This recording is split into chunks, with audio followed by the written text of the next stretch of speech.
Ma sœur m'a dit que mes marques d'affection avec mon fiancé étaient inappropriées devant ses enfants, mais je les ai surpris en train de s'embrasser langoureusement au sous-sol pendant la fête d'anniversaire de mon neveu.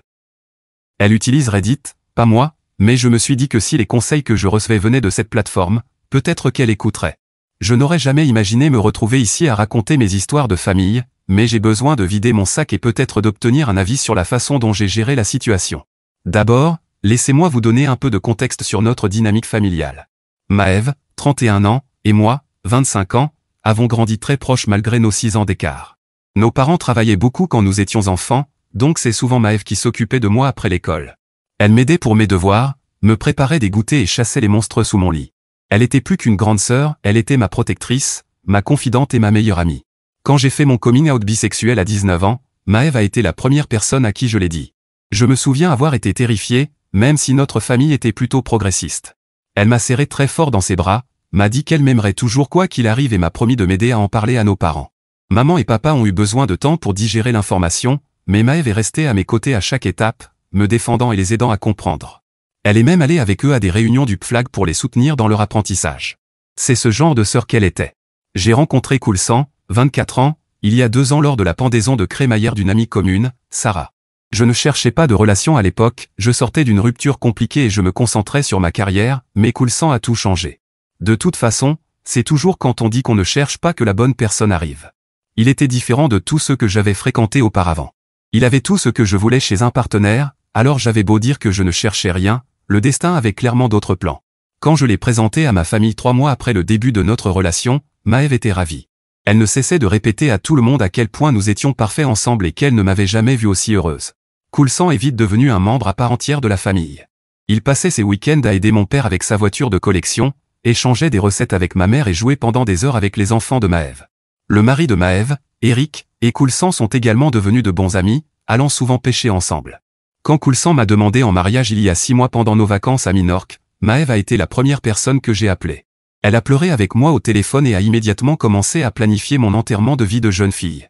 C'est pourquoi son comportement au cours du dernier mois a été si déroutant et blessant. Ça a commencé par de petites remarques. Elle commentait le fait que Coulsan et moi étions toujours en train de nous toucher ou nous disait de faire plus attention à notre comportement devant ses enfants. Au début, je n'y ai pas prêté attention. Ce n'est pas comme si nous faisions quoi que ce soit d'inapproprié, juste des câlins, se tenir la main, de petites attentions comme ça.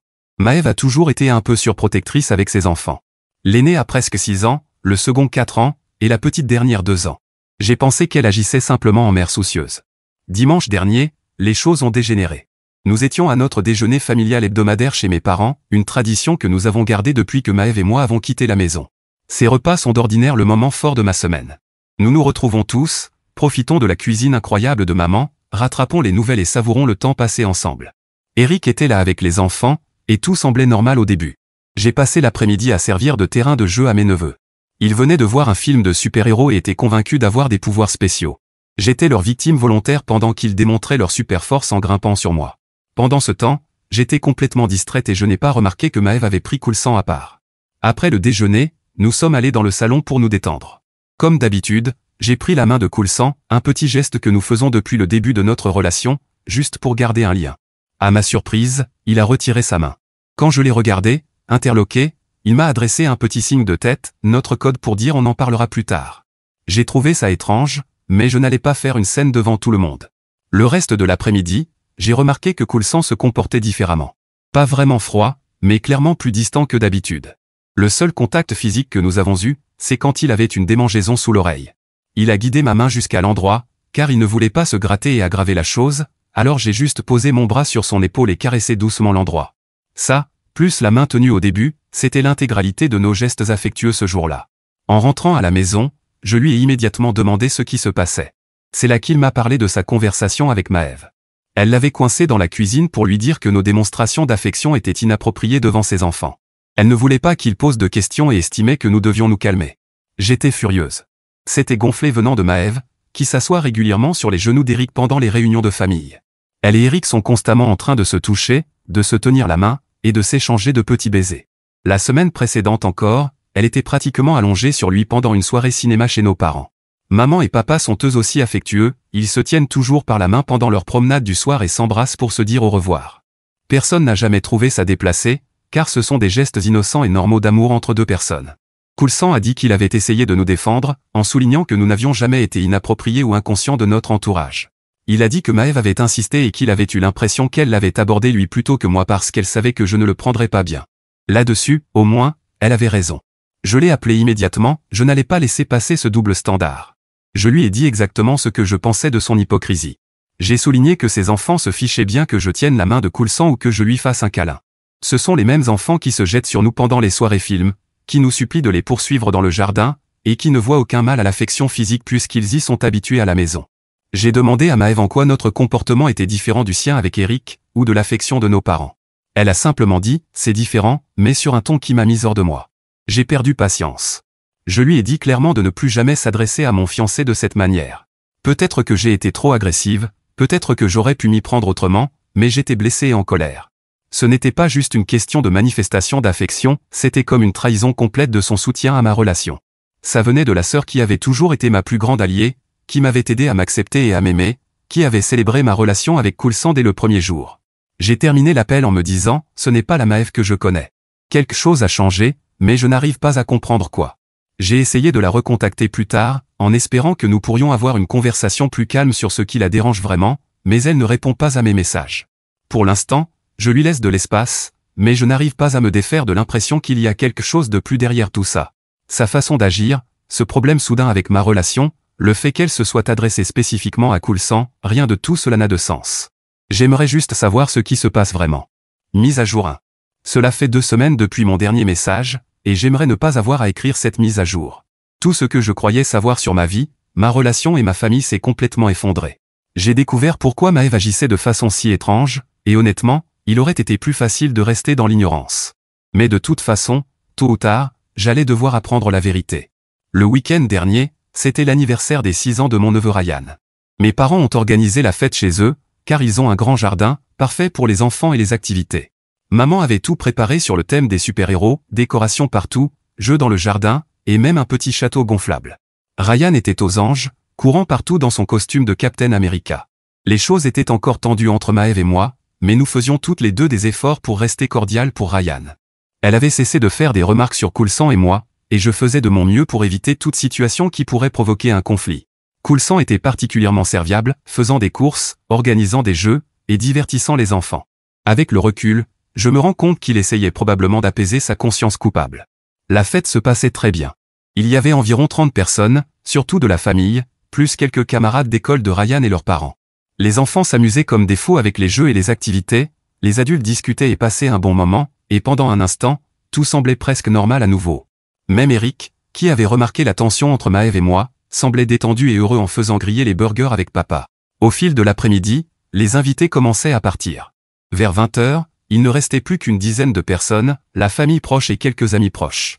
Nous avons commencé à ranger, ramasser le papier cadeau, enlever les décorations et emballer les restes.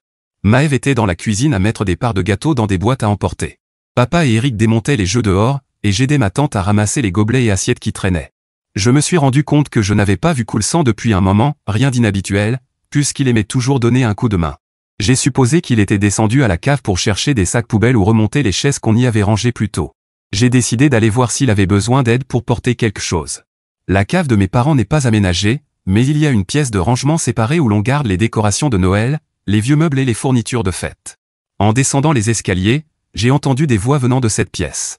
Au début, je n'y ai pas prêté attention, les gens allaient et venaient toute la journée pour récupérer des affaires. Mais ce que j'ai vu en ouvrant la porte restera gravé dans ma mémoire pour toujours. Koulsan avait Maëve plaquée contre le mur, leurs lèvres collées dans un baiser qui n'était clairement pas leur premier. Ses mains étaient posées sur sa taille, et les siennes étaient emmêlées dans ses cheveux. Ce n'était pas possible. Le bruit de mes clés tombant au sol leur a enfin fait comprendre que j'étais là. Maëve s'est écartée de Koulsan comme si elle avait reçu une décharge électrique, la culpabilité et la peur inscrites sur son visage. Koulsan est resté figé, visiblement terrifié et sans rien dire, pas qu'il en ait eu besoin. Je ne me souviens pas exactement comment j'ai commencé à hurler, mais je l'ai fait.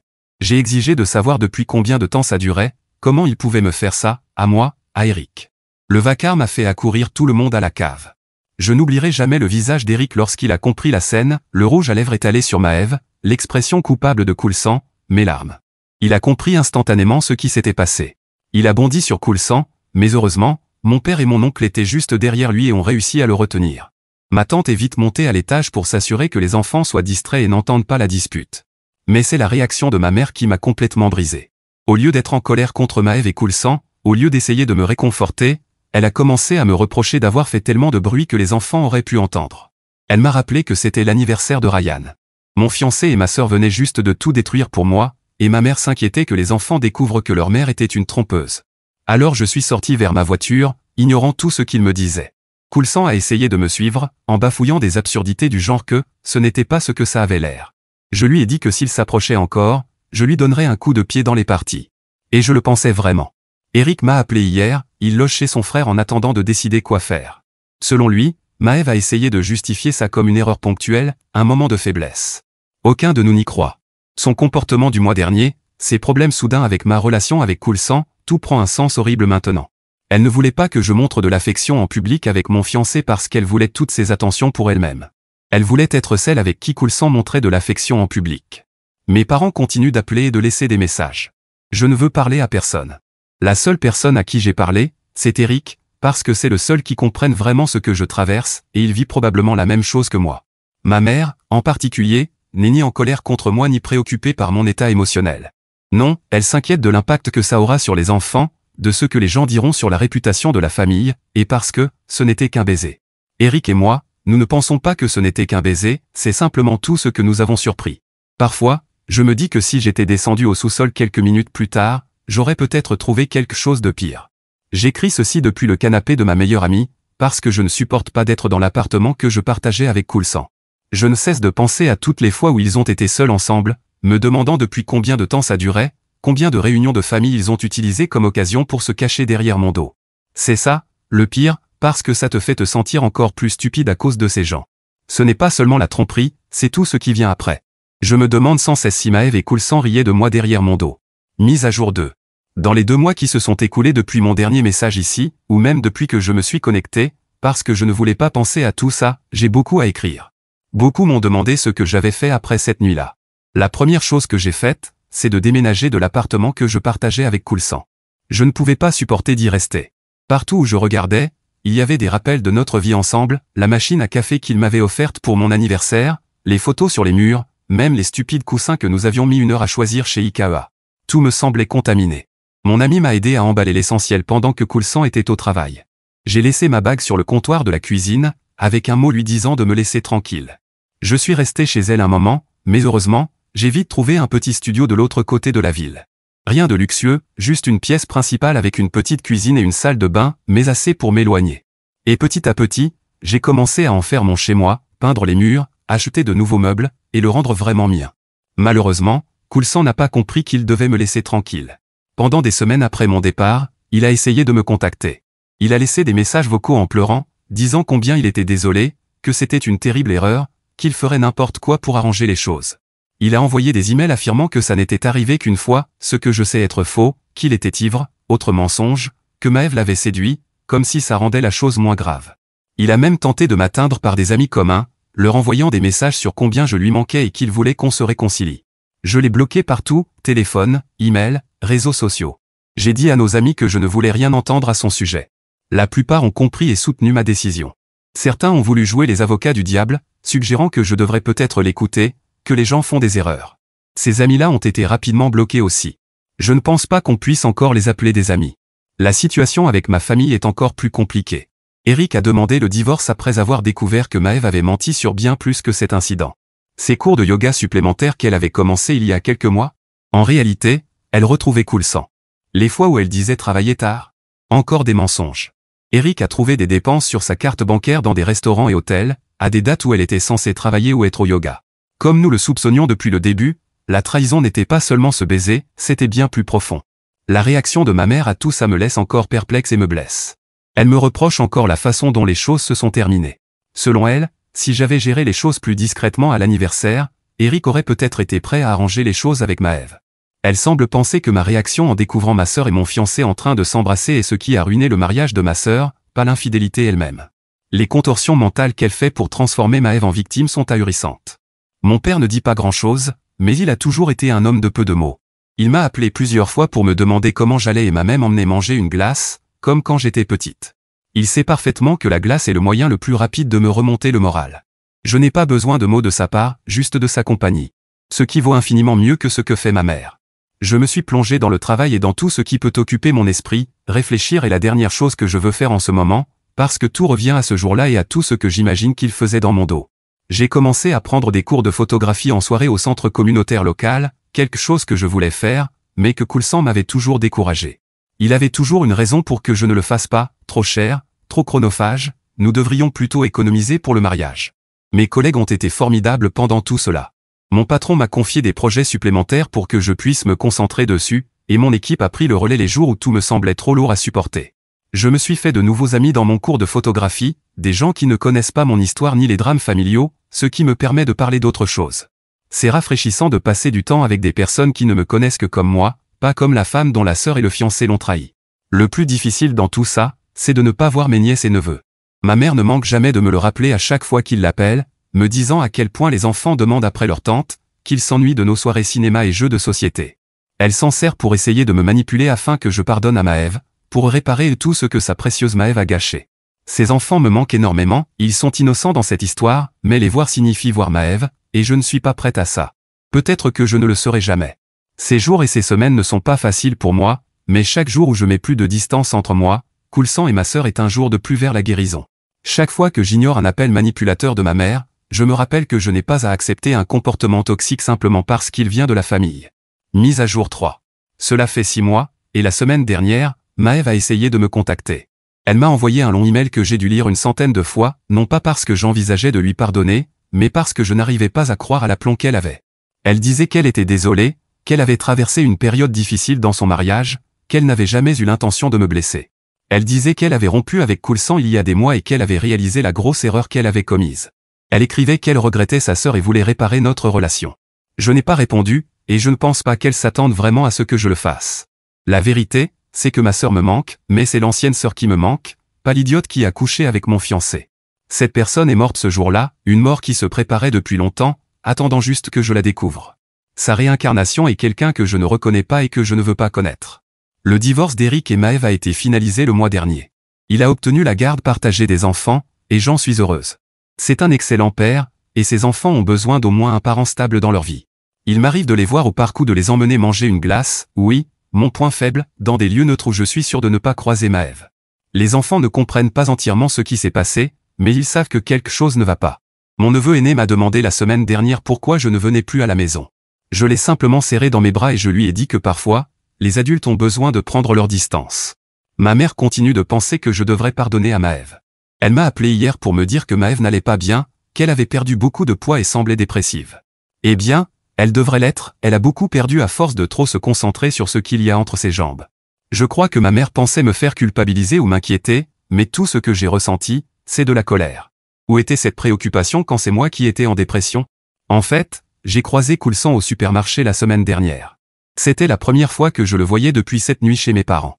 Il avait l'air misérable, portant le même vieux sweatshirt qu'il mettait quand il était stressé par le travail. Il a essayé de me parler, en commençant par le classique « Tu me manques, je suis désolé ». Je me suis contenté de tourner les talons et de prendre une autre allée. Vous voulez savoir le meilleur? Je n'ai même pas acheté de glace. Les cours de photographie que j'ai commencés se sont transformés en quelque chose de plus sérieux. J'ai commencé à avoir des petits contrats rémunérés, surtout des portraits de famille et des photos d'animaux, mais c'est un début. Mon professeur dit que j'ai un bon œil pour capturer les émotions authentiques. Peut-être parce que j'en ai ressenti beaucoup, des émotions intenses, ces derniers temps. J'ai aussi commencé à donner un cours de photographie pour débutants au centre communautaire. Ça fait du bien de partager quelque chose qui me passionne. Je vais mieux aujourd'hui. J'ai encore des jours difficiles où mon ancienne vie me manque, où je me demande comment tout aurait été différent si je n'étais pas descendu au sous-sol ce soir-là. Mais ces jours se font de plus en plus rares. Une amie m'a récemment demandé si je regrettais la façon dont j'avais géré les choses, si j'aurais préféré me taire ce soir-là à la fête, comme ma mère le voulait. Je lui ai répondu que non. La vérité serait sortie tôt ou tard, et au moins maintenant, je sais exactement qui sont les gens et où se trouve leur loyauté. Ce n'est pas la vie que j'avais prévue, mais c'est peut-être la vie dont j'avais besoin, une vie où je suis plus forte, plus indépendante, et entourée uniquement de personnes qui ont vraiment mon soutien à cœur. Mise à jour 4. Je suis heureuse de commencer cette mise à jour en disant que j'ai trouvé un nouveau partenaire. C'est une femme, ce qui ne surprendra personne puisque j'ai déjà mentionné que je suis bisexuel. Mais le fait qu'elle soit une femme est arrivé naturellement, ce n'est pas parce que je déteste les hommes maintenant ou quoi que ce soit de ce genre. Je ne déteste que Coulson, qui est un triste exemple d'homme, et ma sœur, qui est un triste exemple de femme. Le problème, ce n'est pas le genre, c'est le type de personne qu'ils sont. Coulson n'a pas bien pris la nouvelle, puisqu'il dit du mal de moi. Il a affirmé que, comme je ne lui donnais pas ce dont il avait besoin, il s'est tourné vers ma sœur. Quelle pathétique excuse pour tenter de se justifier. Il pense que parce que j'aime aussi les femmes, c'était acceptable de me tromper. Et puis, je ne suis même plus avec lui, donc je ne comprends pas pourquoi ça le préoccupe avec qui je sors maintenant. Je suppose que c'est son ego qui est blessé, mais quand il faisait des choses avec ma sœur, son ego se portait très bien. Quant à ma sœur, son fils aîné connaît une partie de l'histoire sur les raisons du divorce de ses parents. Beaucoup de gens disent que j'aurais dû lui dire quand il m'a demandé pourquoi je ne venais plus, mais ce n'était pas à moi de le faire. C'était à Maëve ou à Eric. Maintenant, son fils ne veut plus passer de temps avec elle, et je ne peux pas lui en vouloir. Mais la garde est partagée, donc il doit passer du temps avec sa mère. Il finira probablement par lui en vouloir, c'est ce que j'aurais fait si l'un de mes parents avait été infidèle. En ce qui concerne mes parents, je n'ai absolument plus de relation avec ma mère. Au point qu'elle a voulu organiser un voyage en famille pour nous 4, y compris ma sœur, et que j'ai dit non. Enfin, j'ai dit non à mon père, c'est lui qui m'a parlé de l'idée de ma mère, mais même lui connaissait ma réponse avant de demander. Mon père ne voulait pas y aller non plus, car il n'a pas la meilleure relation avec Maëve en ce moment. Ainsi, le voyage à 4 a été réduit à 2, ma mère et ma sœur. Puis il a été réduit à 1, car Maëve ne voulait pas non plus y aller, et ma mère l'a annulé complètement. Je ne sais pas si elle n'aimait pas l'idée d'un voyage mère-fille ou si elle n'en avait tout simplement pas envie. Récemment, elle a été diagnostiquée d'une dépression clinique. Quant à mon père, nous faisons toujours des activités ensemble, mais nous avons réduit nos sorties glace à 1 fois par mois. À la place, nous faisons des promenades ou d'autres choses. Toute cette glace n'aidait pas ma silhouette. Au moins, maintenant je peux dire exactement de qui j'ai hérité cette addiction, de mon père, puisqu'il m'a dit en plaisantant qu'il était très déçu de moi. En même temps, on voit bien qui a hérité des bons côtés de mon père et qui a hérité des mauvais de ma mère. Le manque de valeur et de morale n'est pas réparti équitablement dans cette famille.